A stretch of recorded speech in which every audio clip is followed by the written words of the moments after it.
I'll say it. I'll write it. Fucking thing sucks. You're an IT, because Firefox, which I use for multimedia purposes, specifically their extensions to download videos and edit and pull the audio off of them so I can listen to MP3s, but some other reasons, even though I hate Mozilla and I'll use Brave. But has Microsoft just taken Explorer Edge and said, fuck it, we're not even going to update it or make it easy or anything like that? I haven't used Edge in a long time. That was part of the saga on my podcast of IT troubles, and so I just ditched it. I don't use Firefox either, but I try to use Firefox as little as possible, and but it's not compatible with Google's live stream or YouTube's live stream. Of course not. No, of course not. So I have to use, and I thought these guys all being socialist dick sucking buddies would all just, get a line of dick sucking going on down in Silicon Valley. Oh, Mozilla, are you Google? We're Mozilla. We hate capitalism and freedom as much as you do. Isn't that where that guy got fired from Mozilla? Yeah, Brendan Ike. That's why I use Mozilla or Firefox as little as possible. And actually he's tweeted me back a couple times on the Twitters, another socialist organization. Then unfortunately it's a public utility that I kind of have to use. But man, I fire up, I have a Windows 7 operating machine and I have Microsoft Explorer, not Edge. And man, that thing it feels like a truck from 1973 that hasn't been fired up. And it's like, do you want to do this? Do you want to do that? It's like that paperclip helper that nobody fucking asked for. Nobody fucking wanted. Not in the history of America. And they must have said, let's find the most annoying person of all. Microsoft say, what do you think would annoy people? I want to come up with that paperclip thing. And that's how. Well, now there's no more paperclip. They just make all the corrections for you. They just automatically do stuff. Oh, you wanted to spell it this way? No, you're not going to be able to. Not going to do it that way. You got to go into the settings and add that to the list of things and blah, blah, blah. Hey, I see in the background, did you make that Enjoy the Decline thing? That is from TJ Martinell at tjmartinell.com, who I am promoting. Not necessarily because he has a good podcast. He does have a good podcast. I promote him and world-class bullshitters because these guys have hustle. They bust their asses off. They understand the concept. Hey, I'll promote you. You promote me. So they're like the exact opposite of me. Is that what you're saying? Oh yeah, they're totally opposite of you. You have your odd stubbornness or stigma with making money, but it goes beyond that. You are always open and receptive to like, yes, someday I would like to make money. But you go to these channels and sites. Typically, they're younger people, and like, hey, I'd like to run ads on your site. And you never hear back from them. It's an issue of not even getting. You at least reject me like a good Minnesota woman would. You're like, no, I don't like, no. And I appreciate that. That gives me closure. But then when For me, it was just the pain in the ass of I don't give a damn about your excuses. I don't give a damn about it. It's a moot. I can understand why kids. I mean, kids should want to make money. If I was a kid doing something and it was, $50 a month, yeah, sign me up. Yep. And that's what I thought. I thought that, this most highly educated generation. So when I see a rare one and Martinell's 30, Jeff, who runs World Class Bullshitters, is only 29, maybe 28. All of his friends are late 20s. Maybe there's one in 30. But man, that guy's on his fucking game. That guy, I'm like, I followed him on Twitter. I say, hey, I'd like to run ads. Within 24 hours, bam, what do you want? Let's go. Let's do. Here's the money. Here's the ad. And he runs it.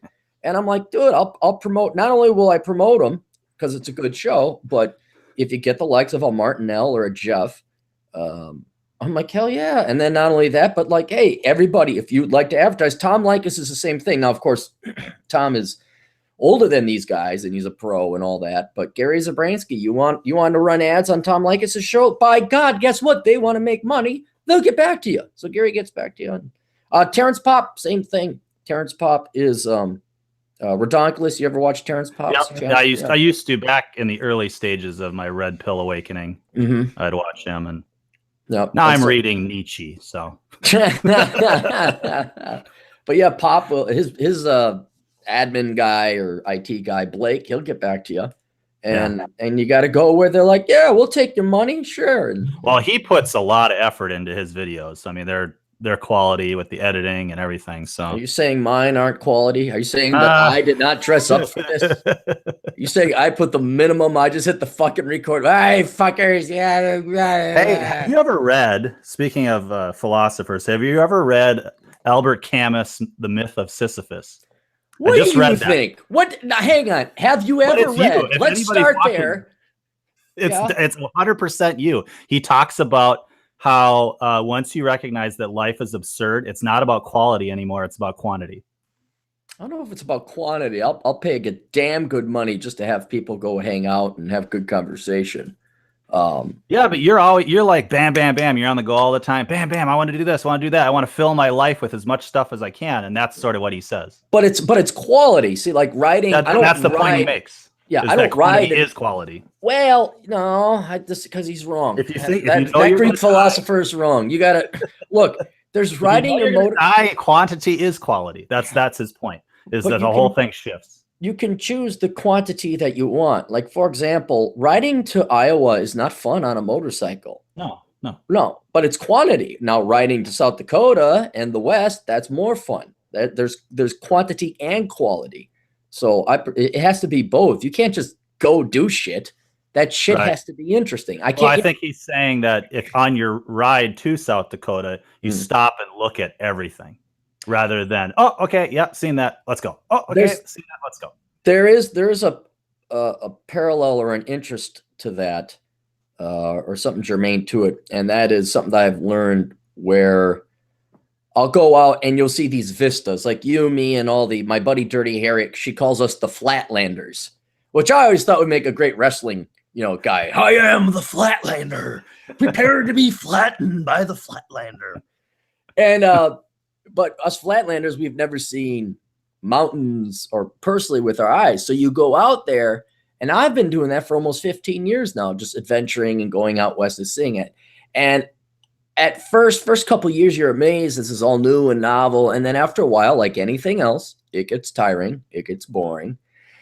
And then you're not as excited. Your passion is no longer there. And so then I start looking for other things. And now I'm starting to find value. Instead of looking at a macro vista, I'm thinking more microbiology. Not that I'm going to go grab a microscope and look, but there's beauty in small things. Absolutely, yeah. Or taking the time, like there's a town called Chamberlain, South Dakota. Atham, look this up. Guarantee you he's listening now because both you and I are in. Hey, you should tell people who I am. Well, you look.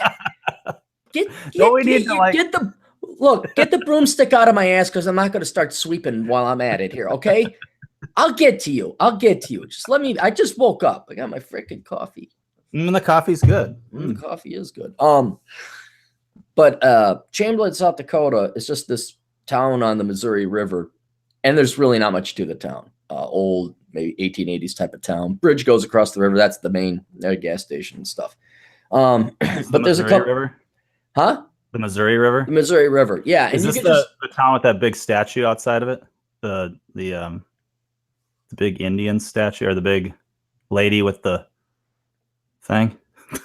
Jesus Christ. It's off of the interstate. It's right off the interstate. Is it Chamberlain? Right? Are you confusing this with North Dakota or something? No, there's no Dakota. On the way to Rapid City. You're traveling across 80. You cross the not 80. No, 90. 80 goes to Nebraska. Okay, I-90 then. All right. And right before you cross over the river, there's this big, huge metal statue of an Indian woman called Destiny or something like that.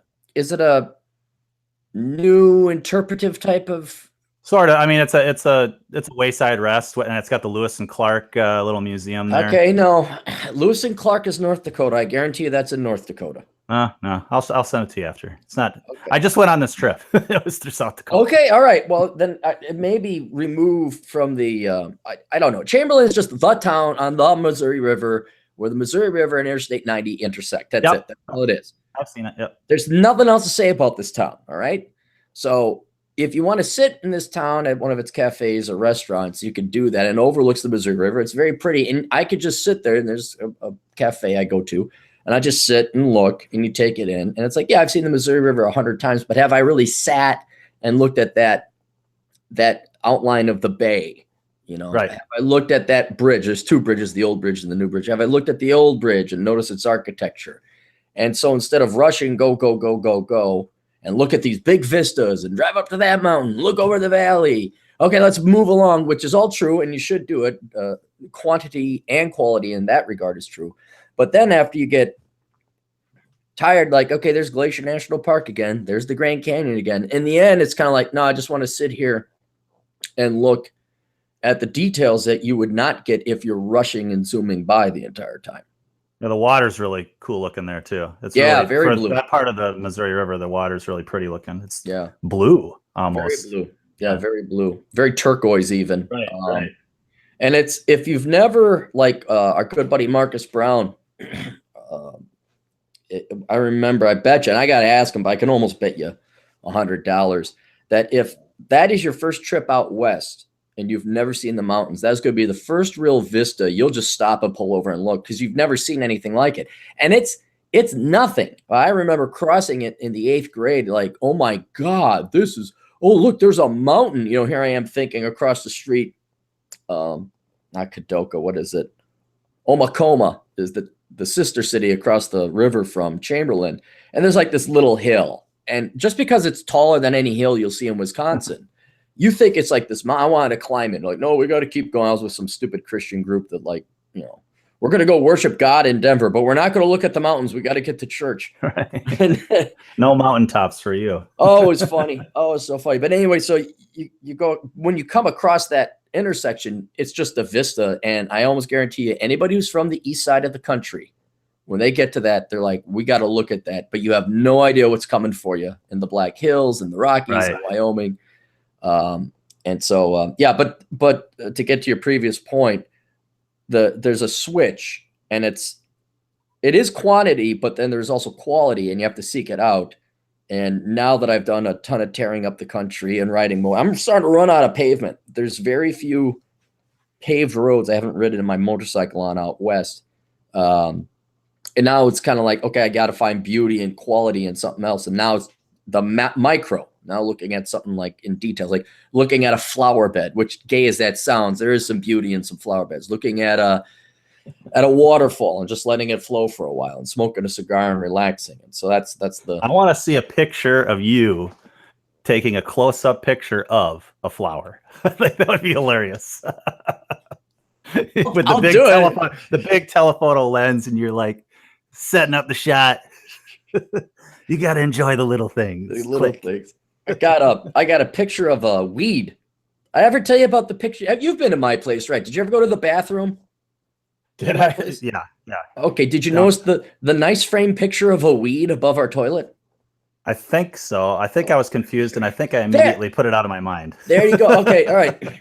So first time I go out hiking in the Badlands, the GF at the time, who was not the GF, came with me among some other people. And I'm on a mission, you know, like I want to hike across from Sage Creek. Atham looked this up. It's on the west side, far west side of the northern unit of Badlands National Park. I want to hike all the way to the Kanata Basin Road, which is maybe just shy of 10 miles straight as the bird flies. Was this a trail, or is this? No, they let you walk everywhere there. No, you can walk in. I just walked right through the, yeah. Just use your compass or whatever and go. Nope. Well, it's really hard to get lost because you're going down into the formations, and on the ridge, which is the road that follows the ridge. So if it's at night, you'll see car lights, and the ridge is to your north. It's over there. You just parallel that. You're fine. And during the daytime, you see the reflection. You can even see people if you get close enough to one of the lookout points. It's really, you can easily get lost in some of the southern units of the Badlands National Park, but the northern unit, you have to be a fucking moron to get lost out there. It looks the same all around you, though. I mean, if you didn't have that additional info, you get turned around pretty ezy. Right. And there's a couple. I use the sun. I don't know about other people, but it's like, well, it's going that way. Here's where we go. But the mission was, okay, I want to hike the Badlands. I don't want to look at it. I want to be in it. I want to be part of it. I don't want to look and say, oh, I wonder what's out there. I want to be out there and look around. So I'm kind of looking for fossils and rocks and different things. And the people I was with, including the GF, they're taking pictures of flowers and this. I'm like, guys, we have got to go. I'm not sure if I made myself clear. we got to get to this road, and then I got to get back to the car before it turns night. Because it gets really cold. Well, it's not even that. It's like, I don't want to be stuck out here at night, not seeing things, you know, because there ain't no lights. And I don't even know if it was a full moon or not, but like, we got to at least get to the road. So I'm going, and then they're taking pictures. So I'm thinking, like, what are they taking pictures of? This has got to be, was there a snake? Was there a big fossil? Was there a piece of amethyst that I didn't see? I took a picture of cactus. Exactly. Okay. Because there's not enough of those laying around out there. So I look at this picture at the then pre-GF took, and it's just a picture of this weed. I'm like, what the hell are you fucking doing? There's mountains, the formation, blue sky, dust devil. What are you doing taking a picture of a bleeping weed? Now, then she framed it because it was a nice weed. Professionally framed? Actually, she did go to Michael's and get it. No, there's a frame, but no, she actually did do a lot of photography. So, I mean, it's a very nice picture of a weed. Of a weed. But it's a weed, and I like it. So now it's sitting above our toilet, and that will be carried with us for the rest of our days. A metaphor above your toilet? No. But it was clairvoyance, or it was premonition or something, where, okay, there was beauty in that individual weed. You look, you know, I'm looking at the vistas. I'm looking like, hey, I can see 25 miles that way to the next range, and I could see some glittering down there. I see the ranges up there where the peak of the mountains are, and I can see off in the distance, you can see the Black Hills. And she's looking at this weed and found beauty in it. And I'm like, at the time, I didn't really, and I still look at it while I'm peeing. I'm like, it's just a weed. Right. That's what I meant by metaphor, I guess. You observe it while taking a piss. Yeah, many a times I've thought about weeds while peeing. Many a times. It's kind of like, don't know why. But hey, happy Earth Day. Is it Earth Day? It's Earth Day. Yeah. Fuck them. It's sort of we've been talking about, it's sort of right in line. Right? What's that? Talking about the beauty of weeds. That relates to Earth Day. Yeah, that I spent hundreds of gallons in gas to get to. Right. And, right. Yeah, no, I don't care about Earth Day. I do not care about Earth Day. What are we supposed to do? Recycle, blah, blah. Are we supposed to dim our lights? Is that what we're supposed to do? I don't know anymore. I think we've solved most of the problems and we're just creating new ones. So I wonder if people are starting to get taxed. Like they're starting to get mentally, emotionally taxed. Well, not taxed, but they're burnt out on Earth Day, and they're burnt out on African American History Month, and they're burnt out on whatever leftist fucking day, you know, Arbor Day, this day, May Day. I'm wondering if the millennials are just getting too damn old. And they're like, shit, man, like I gotta work a job, man. And they don't have the parents' money or student loan money anymore to go out and do a fucking OWS. Like that may have been the peak, like the protests and all that.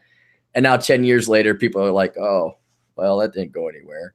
Right. And then, yeah, I mean, I didn't see I hope it's petering out. It doesn't seem like it, but I hope so. Well, I didn't see anything. Well, I was going to ask you about this. You ever hear of this Coachella thing? Do you know what that is? Well, okay. Unfortunately, back 1997, I even remember the library in Chicago where I got it. I signed up I was like day 2 when Yahoo started offering free online email. I signed up for my Irish Kid account. Okay. And I ended up, and that was fine. But now the problem is Yahoo has essentially became the People magazine, the grocery store tabloid for chicks. So I was one of the first ones to have an email. They were the first company to offer free email. But now when you log out, you go to their homepage and it's just rank low IQ dipshit articles from fucking Jezebel. Ooh, Patricia Kirkpatrick does Patricia things and she broke up with Johnny Johnson. Oh, I mean, it is you hardly ever see Yahoo linked on Drudge or in your Facebook feed. That's how I know it's bottom of the barrel now. And it's not because of their leftist politics, although it is that, but Yahoo quote news is a fucking joke. It is the tabloid clit-lit, not chick-lit, clit-lit garbage that women buy. And then when you log out, my eyes are pained with daggers to look at I'm like, do people, is this it? And half these people, not even half, 90% of the people that are talking about celebrity wise, I don't know who the hell these people are. And I don't care if they broke up with Bobby Bobson or they're dating Phil Phillipson. I just don't give a shit. So for about a week and a half, 2 weeks, it's this Coachella thing. And Coachella this and Coachella that. Oh, so-and-so's preparing for Coachella. And I'm like, what the fuck is Coachella? I thought it was like a bag, like Coach. Right, yeah. And it's not. So I had to look it up. And it's some fucking music festival I've never heard of. Huh. And I know because it was so fucking shoved in my ass by Yahoo, main webpage, that I want nothing to do with it. So I looked it up, and apparently it's like, oh, it's all organic, not it's about more than just the music, right? It's a Sundance. Yeah, it's like it's an indie Sundance. It got its founding when Pearl Jam refused to do Ticketmaster promotions, right? Yeah, or concerts, and then it was out in the desert, and it's at a polo club. And I was like, yeah, okay, all these. Oh man, you guys, like Sundance. This is not the poor people going to Sundance. This is rich, spoiled cunts of America, both male and female, who have shitloads of money, and then they want to act like they're poor and independent. And so this was like and then all these women, they had one article about how women are getting plastic surgery to go to Coachella. And I was like, yeah, this is so far removed from what it was originally set out to be. And the fact you're jamming it in my face and it's on the fucking People magazine of the internet, yahoo.com. I'm like, I hate this place. I hate it already. And so I forgot where I was going with that. Celebrity and the Yahoo News. Oh yeah, Yahoo News. So that's its quality and caliber. That's why I don't. I've often thought about getting rid of Yahoo News, or like going to a Gmail account or Hotmail or anything. But all my emails have been there since 1997, and so I kind of gotta hold on to it. But yeah, I don't like Yahoo News. I don't like. And you don't like celebrity news? I did post for the first time a celebrity news story here to my profile. Yeah. About. Did you ever watch the show Smallville? No, Superman thing. Yeah, no, I didn't watch. No. Well, the cute little reporter character, Chloe, her name's Allison Mack in real life. And she and her boyfriend, I guess, just got arrested for being in a sex cult where they would brand the women near their vajayjays. Like actually brand? With engraving pens with the initial of the guy. I can't remember the guy's name. And then her initial too. And I think the initials wound up spelling Cram, Kram. And so she might be going to jail for life, 15 years to life for helping run this sex cult thing. Was it like overseas or something? How did they? How do you get the? That's the thing. Is I think that's this is sort of the continuation of the whole Harvey Weinstein thing. That sort of, I mean, people thought that was bad, and that's just going to open up the complete degeneracy of Hollywood and all the shit that goes on. And apparently, the other little hot character on Smallville was in this sex cult too, and she's the one that got Allison in. So who knows what's going on? I mean, just the underbelly is just ugh. Wait, is this sex trafficking? Are they getting young girls? Yeah, she's charged with sex trafficking, but it's like they would get these girls to come. I suppose girls that want to move up in Hollywood, get good jobs and stuff. Okay. And get them to be a part of this sex cult, and then they'd get stuff on them so that they could blackmail them into staying. So it's sort of a weird. They did it. They weren't forced into it, but then they were kind of forced to stay, sort of like a Scientology thing, like even blackmailed or something. Yeah.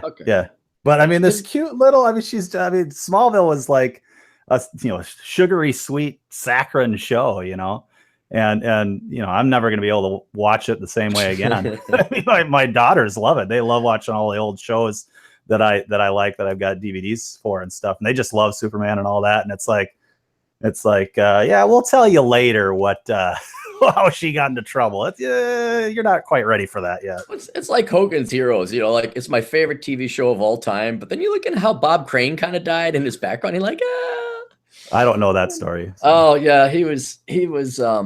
This is the main guy. The main guy, yeah, Bob Crane. He ended up getting murdered in Phoenix. I think we drove past the house where he got murdered.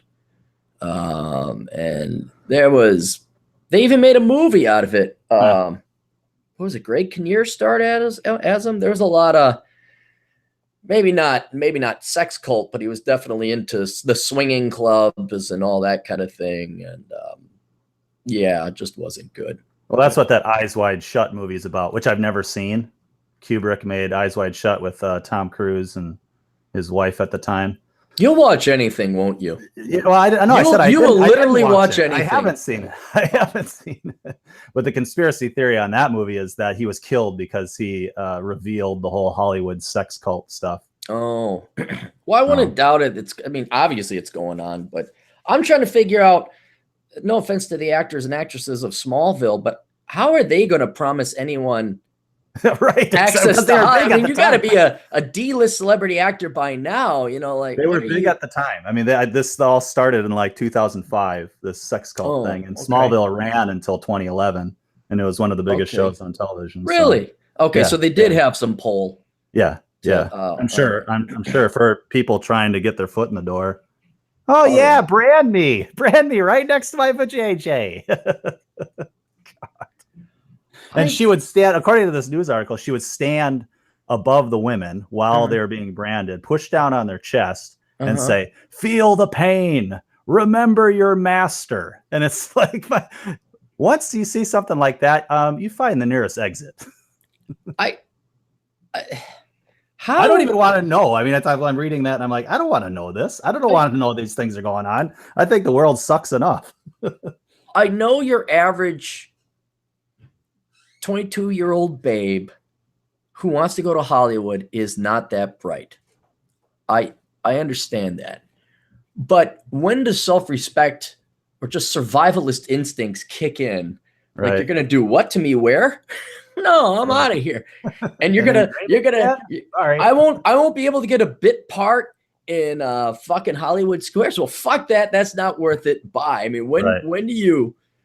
But I guess the lure to be on the screen. Hell, I know this one kid, 35-year-old, living at home. I won't mention names, but I was talking to John Steele. I was on his show yesterday, and this kid, 35, was living at home in his parents' attic, and he was going to move out to LA to become a famous blogger and not blogger, podcaster. And I immediately 35, living at home, you have to move to LA to be a podcaster? It's like, no, you just do that from your parents' attic. And I guess you remember the 80s and the 80s movies where they propagandized LA to be like the coolest thing. Beverly Hills. I did like the Lethal Weapon movies. Lethal Weapon. I mean, that was the big thing. You had to go to LA, man. LA was where it was, oh my gosh, California.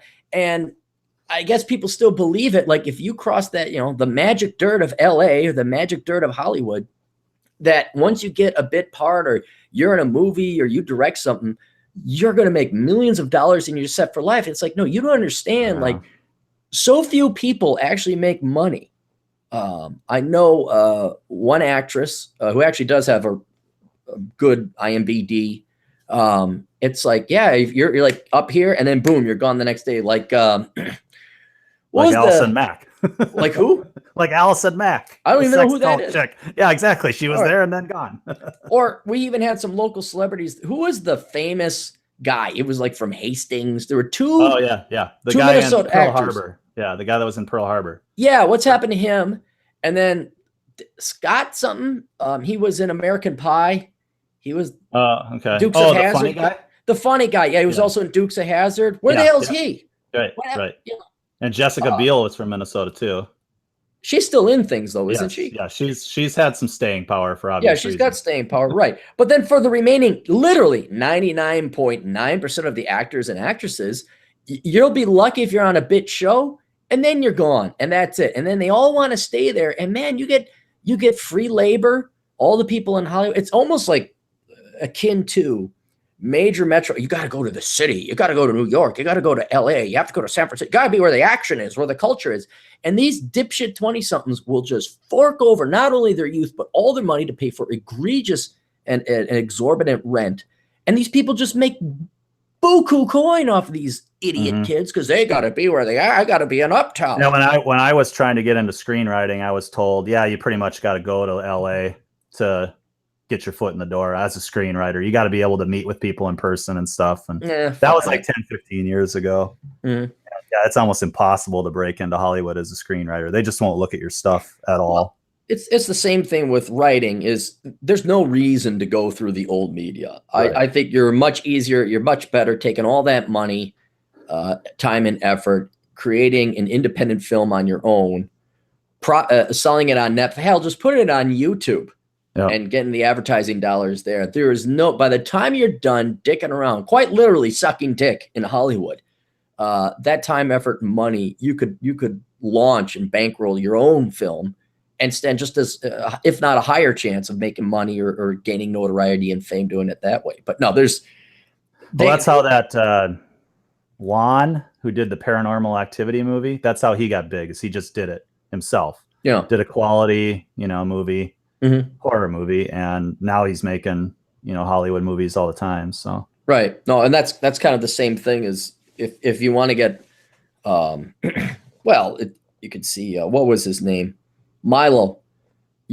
Just go write your own damn books, go do it, and then all of a sudden, then the New York publishing houses say, hey, we'd like to give you a contract. Like, I don't need you.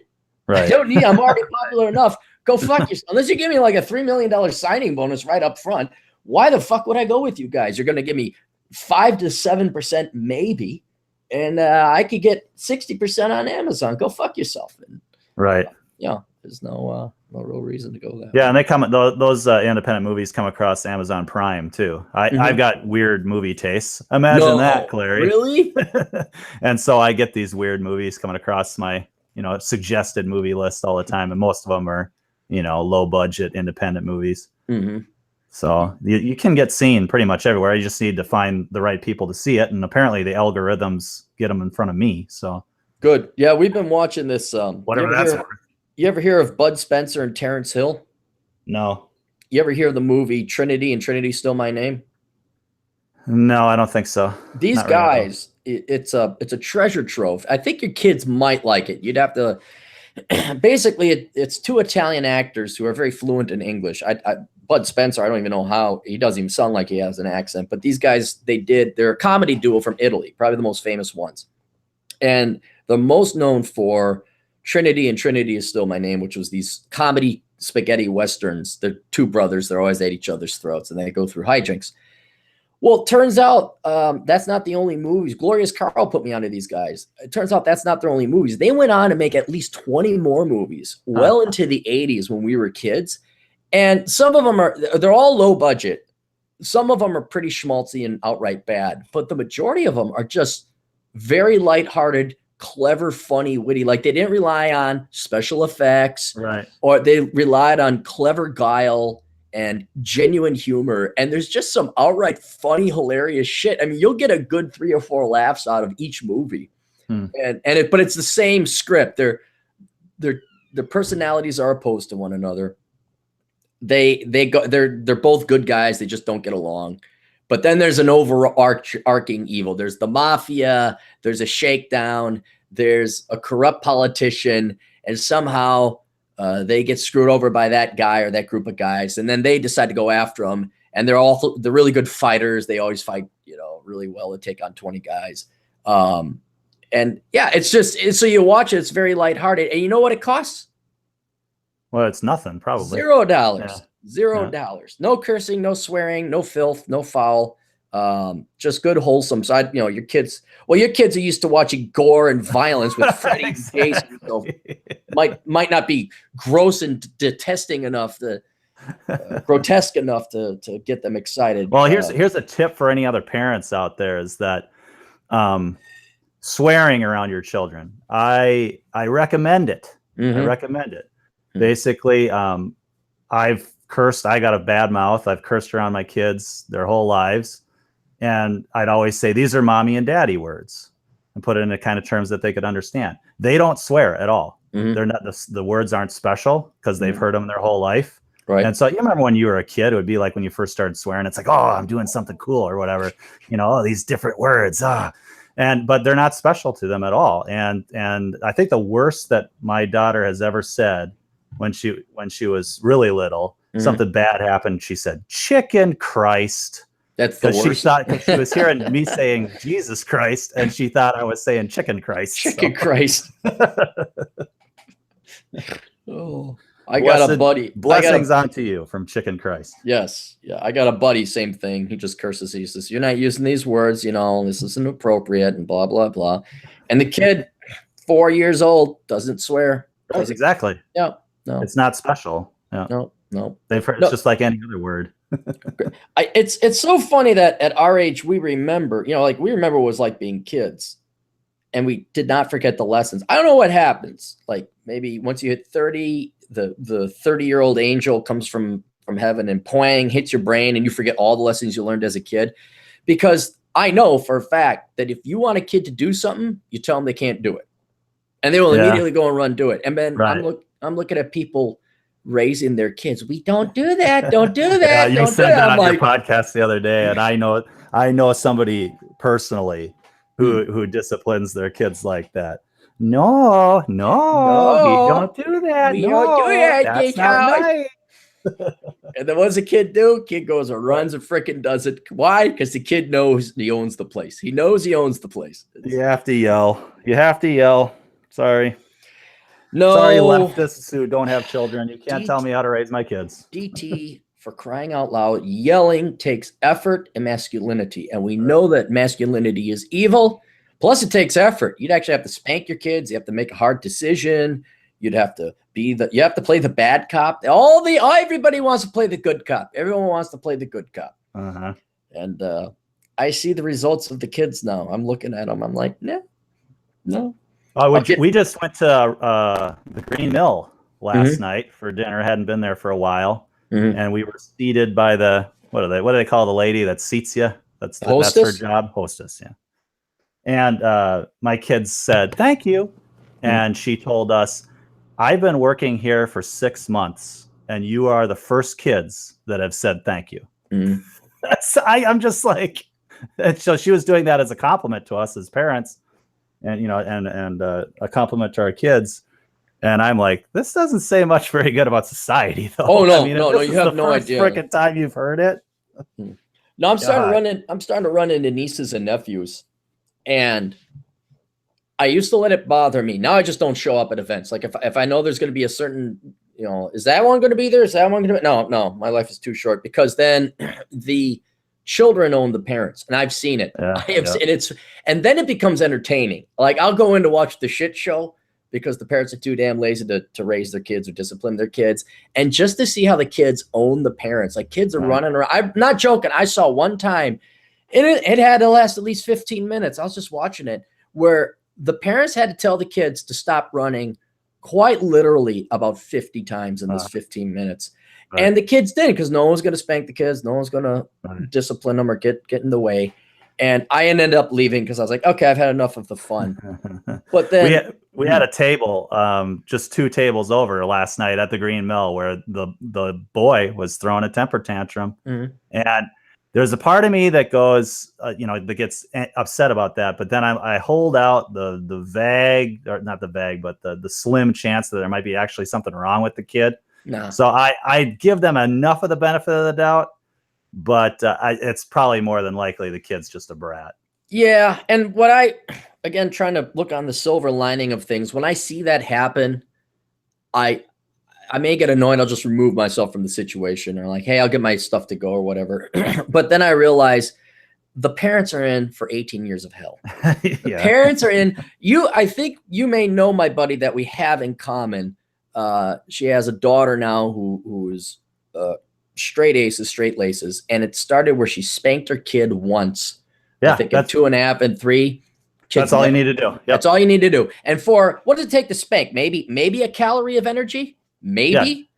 Yeah, you have to hold back. You got to make sure you're not. I mean, you can't use your full strength when you spank. That would be wrong. No. You just have to do enough to have it smart a little bit, and you never have to do it again. Right. My point is one. I don't think there's a higher rate of return in the history of the world than the 1 or 2 calories of energy it takes to spank a kid, make it sting, make them limp a little bit, and then you never have to tell them to brush their teeth for the next 18 years. Right. Yeah, and you have a little talk with them afterwards. Whenever I've had to discipline my kids, I spank them, put them on my knees, spank them, and then have a little talk afterwards and say I didn't want to do that, and all that kind of stuff. But I had to. Yeah, I wanted to do that. You forced me to do it. You forced me to do it. I love you. I want you to be a good kid, and and give them a hug and a kiss, and then usually it's just fine. Right. Afterwards. And so for that ounce of prevention, you've prevented tonnage, hundreds of tonnage worth of future problems. And this is where I totally disagree with Stefan Molyneux. He's very. Does he have kids? I don't know. He's got a daughter, and here's the thing that Stefan Molyneux is right. You shouldn't spank your kid. Yeah, if your kid has an IQ of 150 and he comes from Stefan Molyneux, or she comes, fine. Then if you right, okay, I can understand. You could probably have a very highly functional kid there, but your average piece of shit brat, they need beatings. They need to limp. They need to limp. You just got to be able to look at them and just you want to strike the fear that the words that will save you tons of calories of energy down the road is when your father gets home. No, don't do that. That right there. That's not. I was a stay-at-home dad, so I couldn't say that. Well, okay, all right. And I'm not one of those stay-at-home my 2 dads type of dads. No. When your father gets home. But that would have saved these. That's never been uttered by a millennial mother. When your father gets home, 1, because the millennial father doesn't have a job, probably still living with his parents, and 2, he ain't gonna do nothing. The mom isn't at home to say. Mom ain't at home to say. She's working. It's like daycare. She's got to. What do they say in daycare? She's got to work to raise other women's children. Right. Because her children aren't important enough on her own. That's why she got a master's degree in education to raise other women's children. Fuck her own children. But I just did the math here recently on daycare yet again. Oh, because I'm working part-time now and summer's coming up and trying to figure out what to do over the summer, and my rate right now is not good enough to justify paying for daycare. You do the math and it's like, okay, 50% of my wage is going to pay for somebody else to take care of my own kids. Why the hell would you ever do that? I don't get it. No. It's not. You're logical again. The reason why disproportionately, this doesn't mean a guy can't raise the kids. Women have been so heavily propagandized and lied to that they have nothing else in their lives. They actually think that their career and degree is more important than anything else in the world, including themselves. And so they have to go and validate the 20, 25 years of schooling they've had since kindergarten to validate their own value and worth. That it quite literally, many instances, not all, of course, there are many women that go and work real jobs, but a disproportionate number of women simply go into a career and profession to raise other women's children who are also ditching their kids off to other women to raise them so that they too may go raise other women's children. And they're all paying taxes on it. And they're all paying taxes. They're all paying taxes. 30% surcharge to the government to have somebody else raise your kids. If the hubby is also an engineer, you're not talking 30, you're talking 40 or 50%, especially if you're living in California and New York. Right. And again, the silver lining. That guy's kid is crying and screaming, and he's begging and pleading and negotiating with a fucking 3-year-old. That guy's life is hell. And, as much as it damages the children, as much as it raises my taxes, outsourcing your kids to be raised by strangers because you don't love your kids and you love your fucking piece of diploma paper more than you own your own damn children, you're going to be divorced, or at least you're going to be miserable, and your children are going to hate you, and you're going to get what you deserve, and you're not going to be happy in life. And I just kind of like, I don't buy it. There's somebody on one of your Facebook posts that had said, How do you have to have two working parents now? You just can't do it. It's theoretically possible for someone to stay home and raise the kids, but it's just impossible. You can't do it on one income anymore. And I'm like, I've done it. I've done it.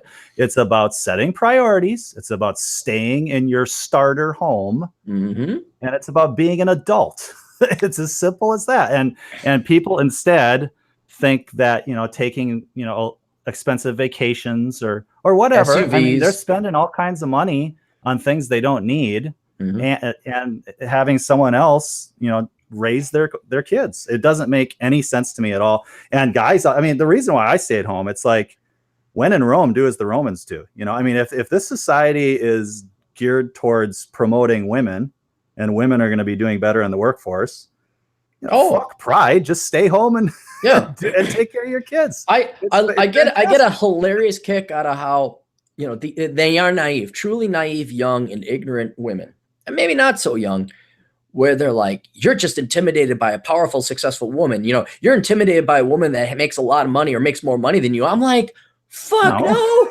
Not at all. You bring home the bacon, bitch. I'll sit home and play video games and play pickup sticks with the kids. It's work. It's work now, Aaron. It's work. But most no, it is real work. I understand, and most women, they make whatever their bullshit modicum liberal arts degree. They go be teachers, assistant, reserve, social workers, or whatever. But then you get work, basically. It's make work. Yeah, it's a huge charity industry made up for make work for women to basically feel like they didn't piss away their time in college. But you get the power broker woman who brings in $250,000 a year and makes more money than me. Not one guy ever said, "Oh, dang, I don't want a woman that makes her own money and buys me shit." Oh God, no. I'm like, what? You show me one guy. Like, every once in a while, you probably had this happen, when we were younger. The guy be like, "Oh yeah, I'm dating this gal. She's rich." Not one guy's, "Oh man, that's too bad, man." We're like, "Dude, let's go." I always got to. You got a pool? You got a pool over there? You got a pool? Yeah, hey, you got a pool. What's the Scotch bar look like? Is it you got the top shelf stuff? All right, we'll be over. Yeah, I don't get it. I think one of the big missed opportunities of the economic crash was that, when everybody was losing their jobs and everything, I was like, this is the time to say, okay, somebody stay home with the kids. Oh, right? No.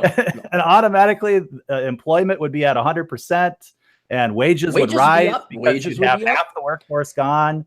It doesn't matter if it's the guy or the gal. One of you stay home, and the other person's wages are going to go up because it's less supply of labor out there, and everybody was writing off their bad debts at the time anyway for their homes. So it was the perfect time to reset. And of course, nope.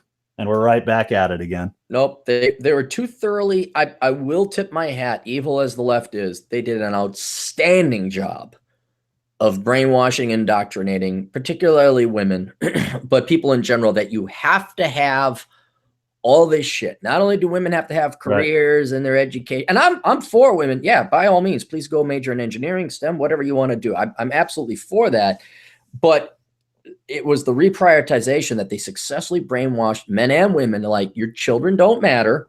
It is your career. That is all that matters. And children are robots or saplings. It's a possession. It's like a, it's like a, what's the term used? It's like, like a Coach bag or whatever, it's a status symbol. It's a status symbol. Right. Yeah. And then you can outsource that, ship it off to daycare or whatever. And then that is life. That is fun. And that's the purpose and meaning of life, is making six figures. And then I wouldn't say necessarily the political left, but certainly the corporate world. My God, what a brilliant job. They convinced fools that you have to buy expensive cars and live in a McMansion. Starter home? What the fuck is a starter home? Like, I want to buy one home and be done with it, and that kind of thing.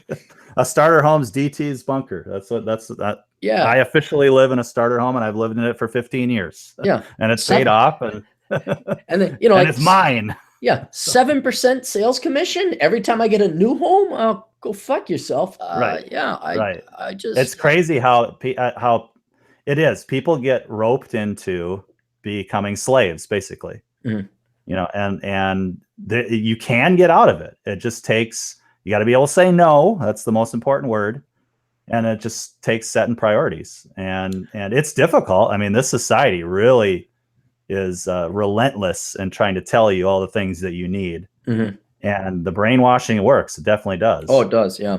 But if you just have a historic, like if you understand how things were even just 20 years ago, mm-hmm. I don't understand how anybody our age keeps chasing after that brass ring, because things are so much better now from a materialistic standpoint than when we were kids. I mean, forget about it.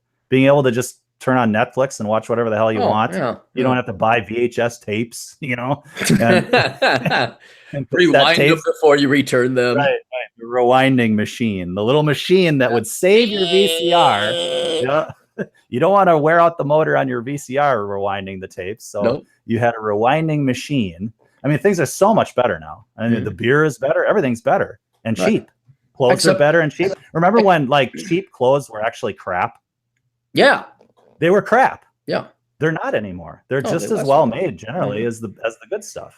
The stuff that you pay the premium prices for the label on. I mean, I don't think see, that's one of the things I think is good as well, is I don't sense that there's this kind of elitism towards clothing. When we were kids, it was like, you need your best jeans, and you had to have Cavaricci, France Farnay. Oh yeah. And if you didn't, now I don't sense that. I don't sense that now. Do you?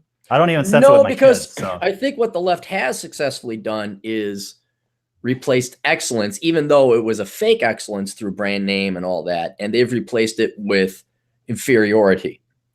They've gone the complete other route, and now, you know, it's who's the most disabled. Well, I'm a black transgender. I self-identify sapiosexual, whatever. I mean, look at who the most celebrated high schooler is in quite some time. It's that David Hogg guy. Right. You look at him, I'm like, that guy is not. So yeah, that guy is not going to protect the tribe. He's not going to defend his children. Our heroes are victims now. Could you imagine Hollywood like switching from the superhero movies to a bunch of victims? Those are the heroes. You know, just like what would the blockbuster movies look like? You know, like Jaws, the shark wins. You know, everybody dies. It would I'm be a victim. Breakfast Club. All movies would be like Breakfast Club. Right, there you go. Which is horrible movie. Or Weird Science, but Weird Science, they were losers and then they became winners. Well, that was funny. That was the classic '80s. Oh, you're a nerd, and then you come back. But no, I'm glad. See, and that's the thing with more days behind me than in front of me.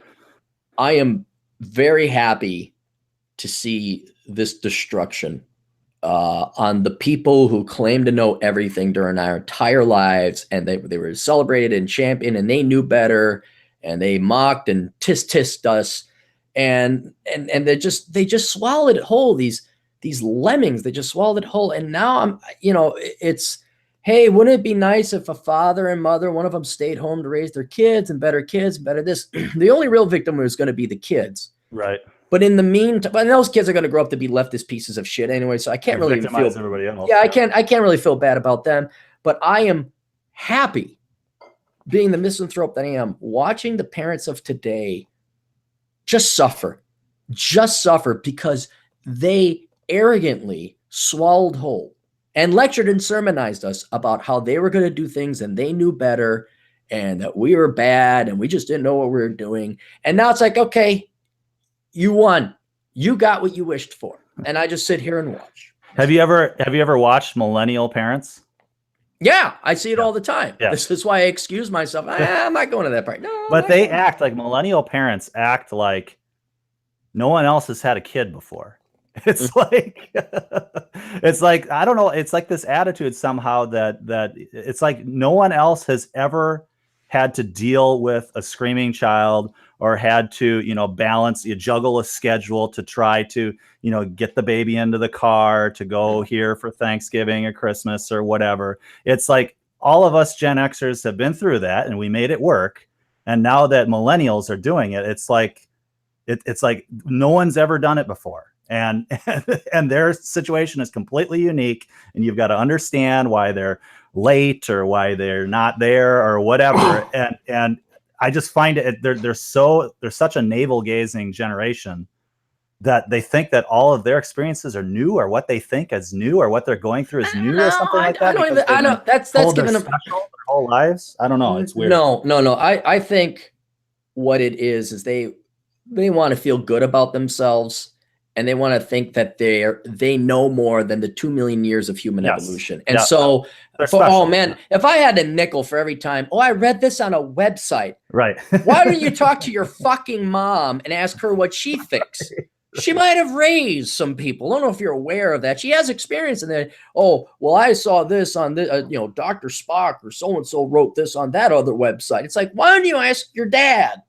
And I know we kind of disproportionately slam on women in these spheres, but my God, the absenteeism of fathers, not because they're not physically there, but worse, they're physically there, but they have mentally checked out, or they simply don't have the balls to be a father. And that's, they don't wear the pants at all. No, they don't wear the pants at all. And so you got these theoreticians, no different than the feminists of the 60s and 70s coming and say, we know better than 2 million years of human evolution. Right.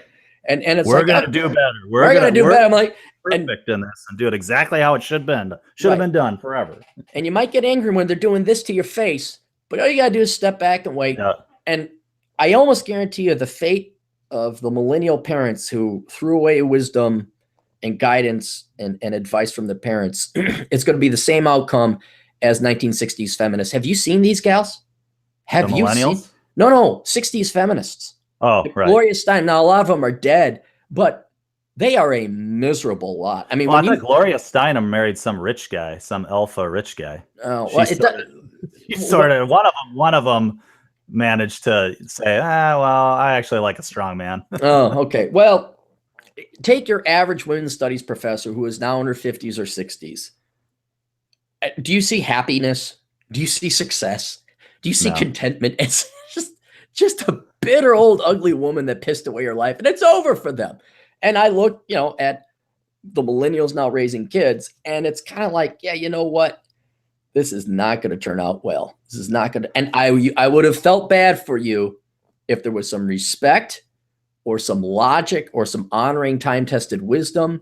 But instead and there's a political component to this, you had a political religion, not ideology or religion. Right. And you wanted to follow that, and you wanted to be better because you thought that the hubris and arrogance of youth.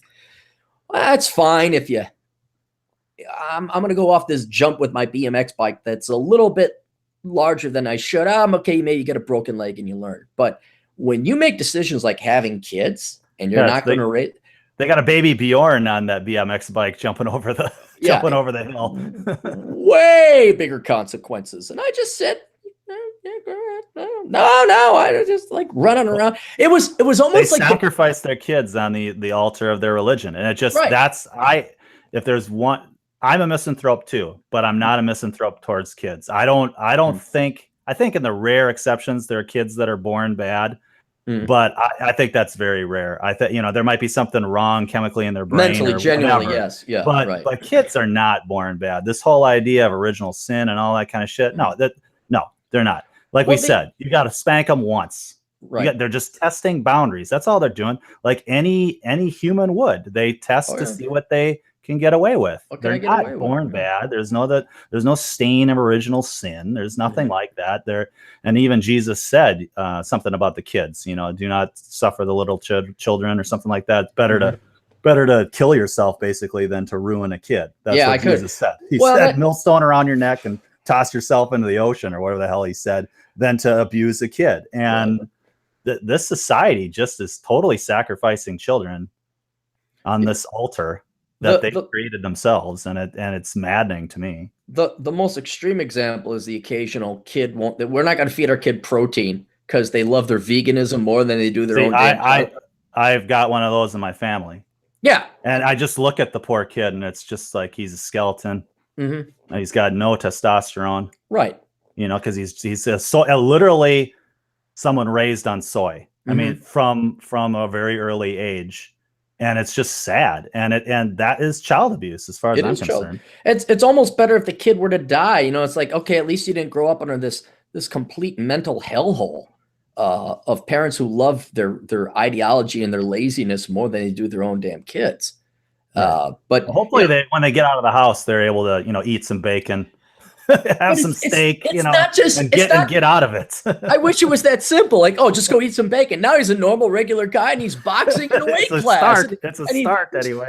He's very smooth with the ladies. No, you can't. I don't think by the time you're in a boot camp, yeah. Well, the military would hopefully set you straight. Yeah. But man, the recovery, if you don't have a stable nuclear family with a masculine father and a feminine mother, and heaven help you if politics or religion gets into it, where then you skew the upbringing of the child, you're not recovering from that. It takes decades, because you got to deprogram all the bullshit your parents taught you. You got to deprogram all the crap, and then you got to reprogram. And where's the guidance? There's not like you graduate from 18 and then, hey, there's this older brother. There is at assholeconsulting.com, but the kids are fucked. They're fucked. It's amazing that these leftists are basically doing the same thing that they accuse the Christian right of doing, right? Well, you're raising your kids in this religion, in this Christian religion, and brainwashing them and programming them to believe all these things. And well, you were a preacher's kid, right? Right. And so it took you some time to deprogram from that, right? Decades, yes. Yeah, it's the same thing. It's the same fucking thing when you bring them up in this leftist religion. It's the same exact thing that they're doing to their kids, that they condemn Christian parents for doing. You're all wrong in my world. I mean, you're all wrong. And it's sad. You don't even need to bring religion or politics into it. It's, do you love your kids? Yes or no? Because like once you have kids, they're the number one thing in your life. Absolutely. I've never had it, but that's how it should be. And if you love your religion because you love yourself more than anything else, let's be very clear. The vast majority of people's religions, whether it's an actual religion or a political one or a activist type one, you chose that religion because you're a lazy fuck. You didn't want to work hard and genuinely accomplish something in life. And you're like, oh, I'm team A and I believe in this. And I want to get into heaven. I want to get into heaven, or I want to feel good about the whales. And I don't want to hurt no animals, I'll hurt my kid, but I won't want to hurt no animals. Right. That's evil. It's just evil. And it's all born out of laziness and arrogance and egotism. And yeah, the kids just suffer along the way. That's just like, oh, well, that's what you're going to do. Well, that's where history, if you learn history, you can, you can see the pattern, and you can see how people always try to, think that there's certain generations that think that they're better than all the years of human history that came before them, and they're going to do it different, and they're going to do it right, and they're going to set humanity on a different course. And no, sorry, people are people. Mao Zedong tried that. So did Stalin. Exactly. So did Pol Pot. Right. Anyway, let's get real quick here because it's the weekend. It's beautiful. I gotta get my motorcycles out. Exactly. So are you off to New Zealand or what? What's the deal now with you and the DT? No, well, we're still trying to figure out what we're gonna do, where we're gonna be, and like you said, the weather's nice today, which it's been just horrible this year. I mean, and for you, well, yeah, you managed to escape some of it. You came back for a nice little cherry on top of Sunday there, biggest snowstorm in April ever, and is it going to make a difference in the whole global warming nonsense? No, it's not going to make a difference. It's I'm still going to have to hear about how my personal decisions are hurting the planet. Right. And so if I can't make a difference on these larger things, which I've come to accept, it's like, can I at least be warm? Can I at least, I mean, the older you get, I think when you're young and you've got hope, you kind of think you can change the world. You think that you feel like I've got my whole life ahead of me and I'm going to make a difference. And then you try and you try and you try some more and you fail and you fail and you fail some more. And you see, I think the big thing for me is just the blue wave that's probably coming with this 2 years of constant onslaught and attack on Trump and propaganda and just the mainstream media with Russia, and now Stormy Daniels. If that works, yeah, we're fucked. Yeah. We're done. If that works on the people of this country, we're screwed. And so can I at least be warm? Can I at least just be in an area of like-minded people? I mean, Minnesota is not a good place for people on the right to live. I mean, it's basically a socialist state. And so the whole overseas thing, it's like, yeah, I fully recognize that New Zealand is sort of a socialist country. But if America decides to go that way, there's nothing special about America then. There's all kinds of places where we can live and have the same rights as as America might soon have. If we get rid of the Second Amendment, if we get rid of the right to free speech, if the people of this country decide that that's reasonable, and then America's not special anymore. It's not a place where you feel like, man, this is the best, as far as freedom is concerned, this is the best place on earth to live. And people like us, we don't have any options. America's it. That's it. That's the only option we've got. And it seems to be going away. And so at least I'm open to the idea of nice beaches. Yes. Yeah. That's basically, hey, at least they got nice beaches. No, I completely agree. Just beautiful country. The people are great. But there's Rapid City, South Dakota too. So we don't know exactly what we're going to do yet. But I think it's important to understand that your options are open. I heard somebody say the other day, we were complaining about the weather, and he's like, I don't know why we complain about it. There's nothing we can do about it. And it's like, yeah, there's something you can do about it. You can move. You can freaking move. Well, you don't have to live here.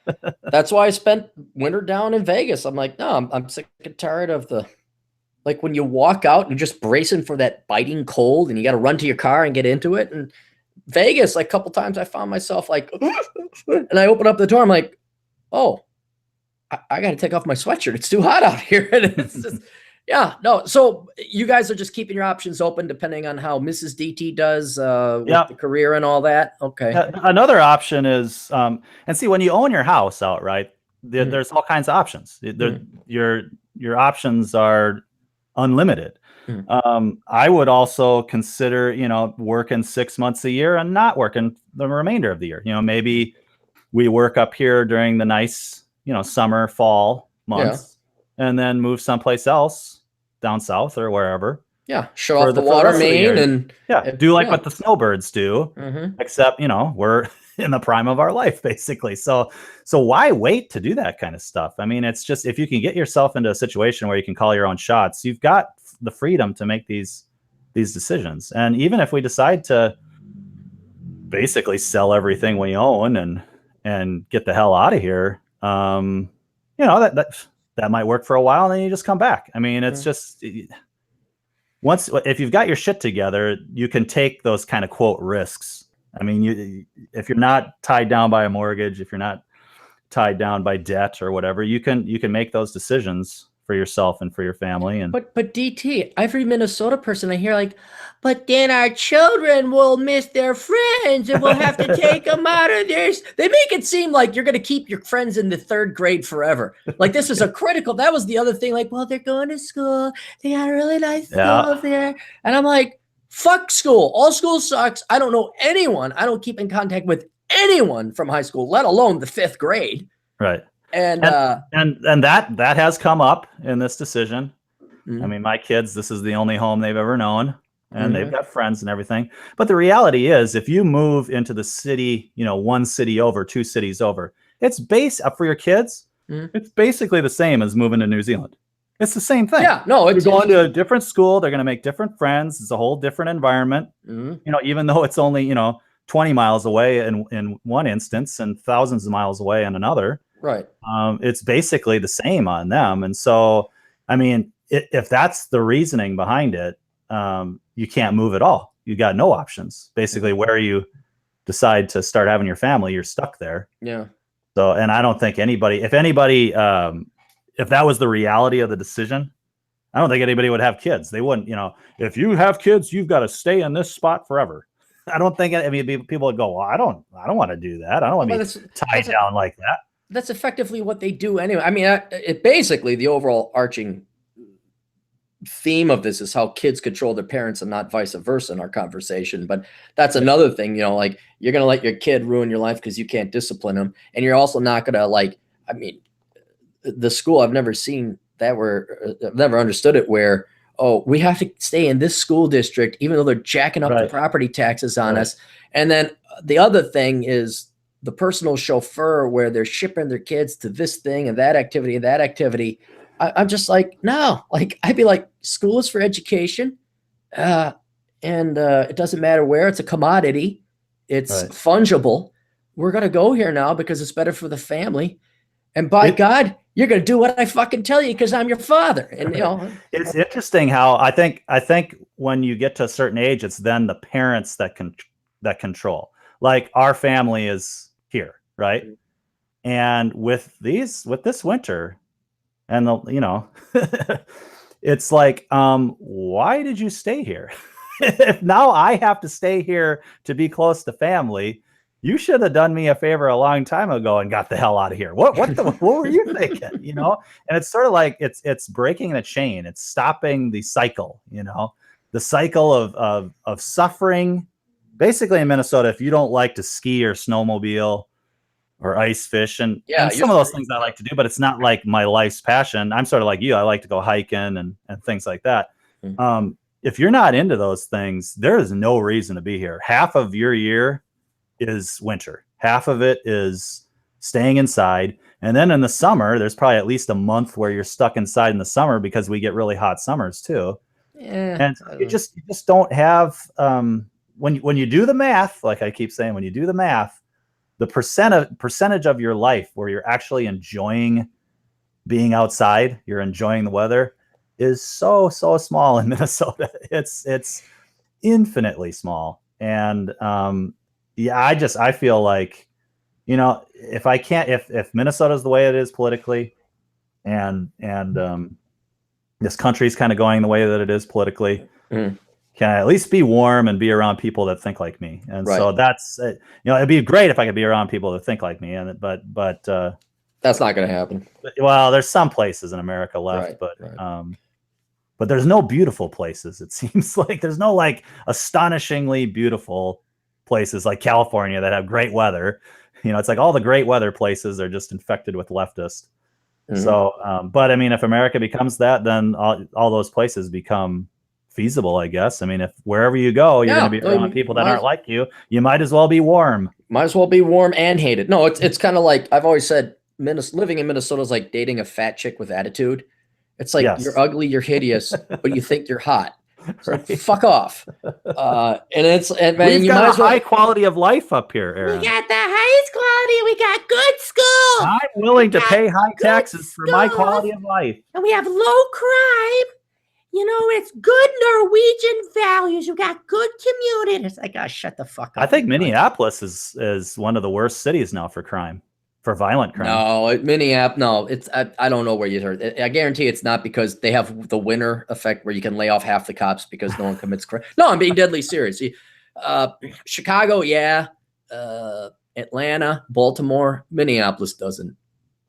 Besides, our men are pussies. They don't commit crime. You're like, oh, you know what I heard? I heard that no, it wasn't. It was high in rape crime. That's what I heard. Minneapolis has got one of the higher instances of rape. Okay, good for them. Violent rape. That's what we voted for. Woohoo! And I've got 2 daughters. I'm getting the fuck out of here. Get the fuck out of here. All right, cool. Well, listen, I'll let you go. It's a beautiful day. Let's go have some fun out there. Yeah, it's actually nice outside for once. I'm splitting wood today. What are you doing? I'm going to get the motorcycles. I got one motorcycle up and running. Well, they're both running, but I got to get them out of storage, and I got to drive them up a hill, which because of all the snow, it's almost mud, so you don't want to. I got to wait for it to dry out a bit. So I'm going to wait till this afternoon because it's going to be sunny and dry it out, and then get the heavier motorcycle up over the hill. And then, I'm going to go for a walk. It's just a day to relax and chill out. So I'll probably get some breakfast here, go out for a walk. You gonna have some ice cream? Nah, I can't have the ice cream anymore. We'll probably go for dinner later tonight. I would invite you, but I know you're antisocial. It was, and it's even on the north side. But more north than me anyway. But yeah, it's it's just gonna be another day of Aaron Clary bliss, and maybe play some Zelda later on tonight. But yeah, just hang out and we'll have a fantastic Minnesota spring day. I will. This one nice day we have. Right. I will see you later, DT. Yeah, see ya. Thanks for having me. Yeah, bye.